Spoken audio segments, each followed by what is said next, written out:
Hello everyone! Look at my sleeves. Today I wanted to do a review of the Truly Devious series by Maureen Johnson. We have a special guest, Cindy. This is like her favorite nap couch now. It is my reading couch, but only when she's not on it because she's a princess and I don't want to kick her off. In June, I read all 3 books of the trilogy, plus the new book, Box in the Woods, which was a kind of like a standalone spin-off, I guess. It was our main character, but in a different setting with a new mystery. And that mystery got introduced and wrapped up all in one book. So I really do think Maureen Johnson could, I would love it if she'd do more, standalone ones like that with our main character because it was fun, but I'm getting ahead of myself. So this review will be spoiler-free. This series was something that has been on my radar for a long time, and I actually had purchased the first book 2 years ago and had realized that the trilogy wasn't done yet, and so I hesitated to read it because I didn't want to have to wait forever to find out the mystery, and I'm really glad I didn't because I waited. I Betty read this with my friend Audrey, who's been in past videos. We waited a week between each book, and even then it felt too long to wait. So I can't even imagine waiting a whole year to know what happens next. But the other reason I was a little bit hesitant was because when you think of, one, I've never read a YA mystery before. I've read 1 or 2 YA thrillers, and then everything else I read that's mystery thriller is adult. So I wasn't super sure how I'd feel about YA. And the other reason I was hesitant is because when you think of it's a mystery that carries on through 3 books, surely it's not going to be solved until book 3. So it's then what are the other 2 books? Are they satisfying if you don't get any answers? You know what I mean? Let's go over the basic plot really quickly. I'll set this here because why not? Cute! So this book follows Stevie. And Stevie is short with a pixie cut, which is something that is pointed out a lot. She loves to wear black, which is also pointed out a lot. But Stevie is very into true crime. She loves detective mystery novels. She loves true crime podcasts. And she wants to be a detective when she's older. And she studies books on how to be a good detective, how to notice things that other people wouldn't notice at a crime scene and things like that. So she applies to go to this school called Ellingham Academy. And Ellingham Academy is this academy, this fancy school up on a hill that's very difficult to access. It's difficult to physically access and also to get into the school. It's on a hill, but you have to park and take a separate vehicle to get up this winding mountain road. It's a one-way road up to the school that's on this hill. And this school used to be the house of this really, really rich guy from the 1930s called Albert Ellingham. And he was just one of those rich 1930s white men who had their toes in the movie industry and a bunch of a lot of influence, a lot of money, a lot of power kind of thing. And so he could afford to build this sprawling manor, with the main house and then lakes and just a bunch of stuff. At the very beginning of the book, and this is not a spoiler, but there was a murder that happened with the Ellingham family. So Albert Ellingham's wife and daughter were kidnapped and went missing. His wife was found later, her body was found, but his daughter's body was never found. And the person who took the fall for the murder back in the day, who confessed to being guilty for it, a lot of people in the present day with our main character on message boards and things like that, just don't think that the person who admitted to the crime actually did it. And there's a lot of speculation about whatever happened to Albert's daughter because she was never found. And she could conceivably, because she was very, very young when she went missing, be alive or it's just, where is she? Is she hiding somewhere? Did she die with her mom? Like, who knows? So it's this very famous kind of unsolved murder case of the Ellinghams. And so basically this school is very hard to get into because there's 30 students only, and you have to have like a very special interest or special talent. So Stevie got in by applying and saying that she thinks that she could possibly solve the Ellingham case because she is so passionate about true crime and being a detective and things like that. And she's like the most knowledgeable person in the country about this case. She's read everything you could possibly read on it.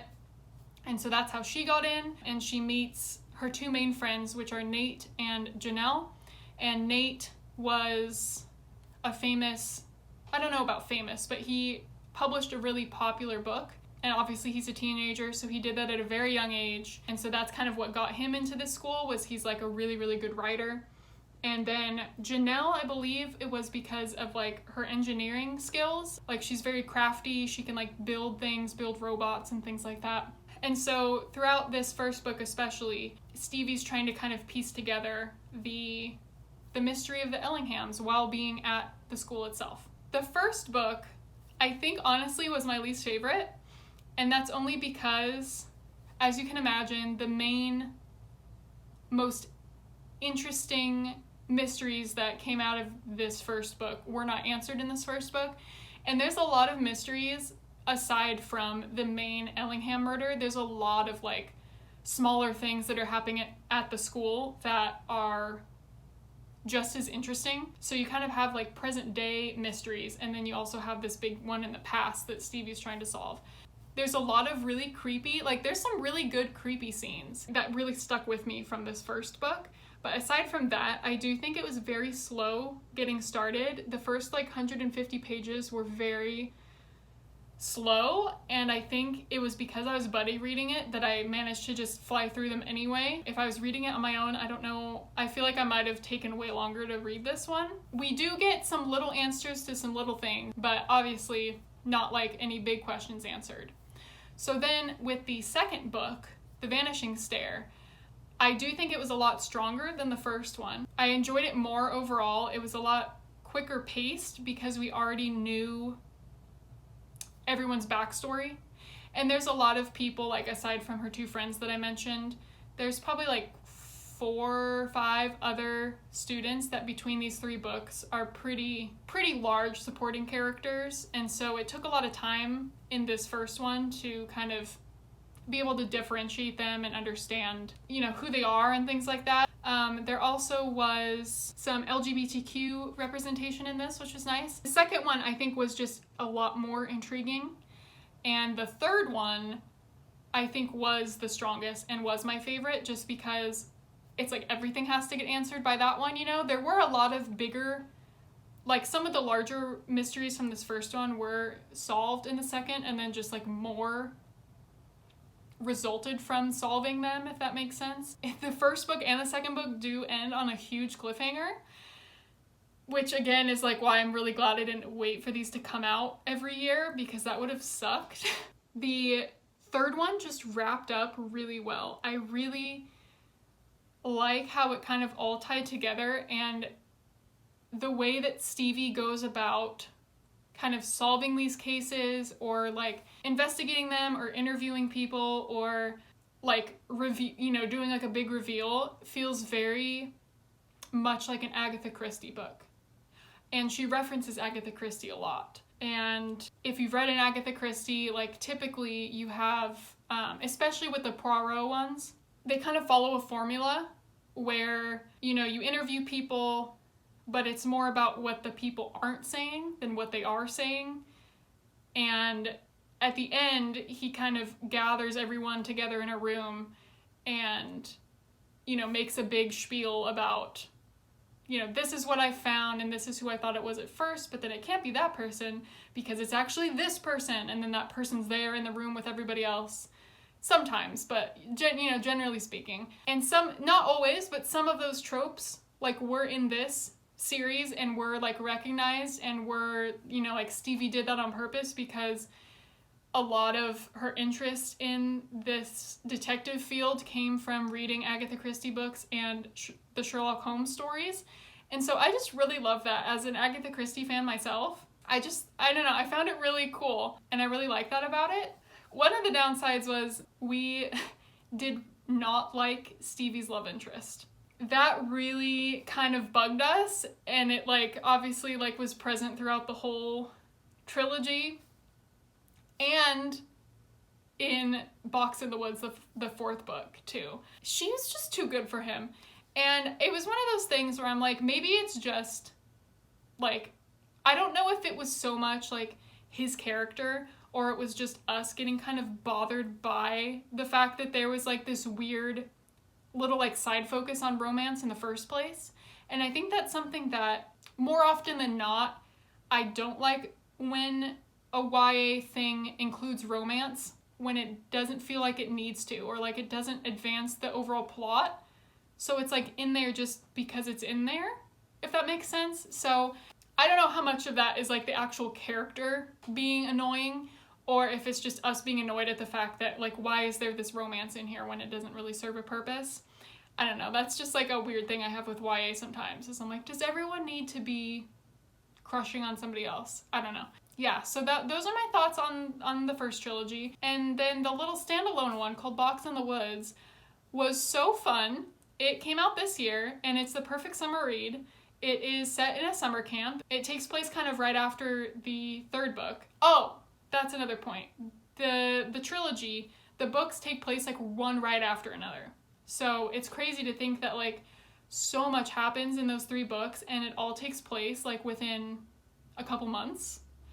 Anyway, so pretty shortly after the third book of the trilogy, Box in the Woods picks up, and it's summer, and so obviously Stevie isn't at the academy, and she gets this opportunity to work at this summer camp and also to solve this like murder that happened in the 70s, I believe, at this camp. And so it has summer camp vibes, which I love. I think it's growing up with the Lindsay Lohan Parent Trap, but I'm like, I love summer camps as a setting for like anything. And I also really love like just the 70 like iconic slasher movies that always take place at a summer camp. So it definitely had those kind of vibes, and then also obviously just took place in the summer. So it was a perfect summer read, and it was nice to kind of have a mystery presented and then solved in the same book, obviously, because we haven't had that yet with this, with Stevie. So it was really fun. I do kind of wish there was more time with that one spent at the summer camp, like doing kind of summer campy things, but obviously there's a whole mystery to solve in like 350 pages, so who am I to judge? Who has time to like do cliche summer camp activities when there's a murder mystery to solve? And of course it kind of goes back to the original trilogy where there's like the old mystery that she's trying to solve, but then like there's something in present day that needs to get solved as well, and like are they connected or are they not, that kind of thing. So it was very good. I really enjoyed all 4 of these. I think this first one I rated a 3.5, and I think I might have rated Box in the Woods a 3.5, but the second and third book in the trilogy I gave a 4, so overall they were all like a 3.5 or a 4-star, which is really good.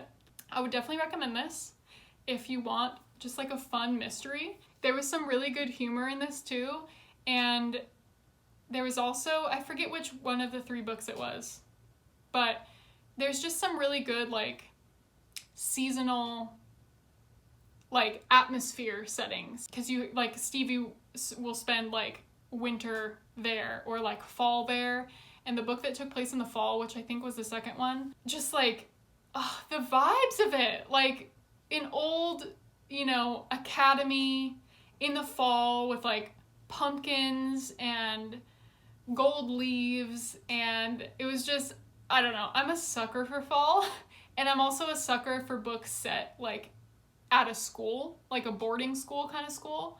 So I just love that. And then winter, there's a huge, like, a lot of stuff happens in winter, and I think the third book, where it's just like super cold and like the school's covered in snow and the grounds are covered in snow, and I don't know, I love a good atmosphere like that. So I think that's it. I think anything else I would say right now would be very rambly and possibly repetitive. So I'm gonna quit while I'm ahead. But I hope this maybe inspired you to read the series if you haven't already. If you have read it already, thank you for watching. Please leave down in the comments what you thought of it, who your favorite characters were, how you felt about Stevie's love interest. I hope you have a great day or night, and I will talk to you later. Bye!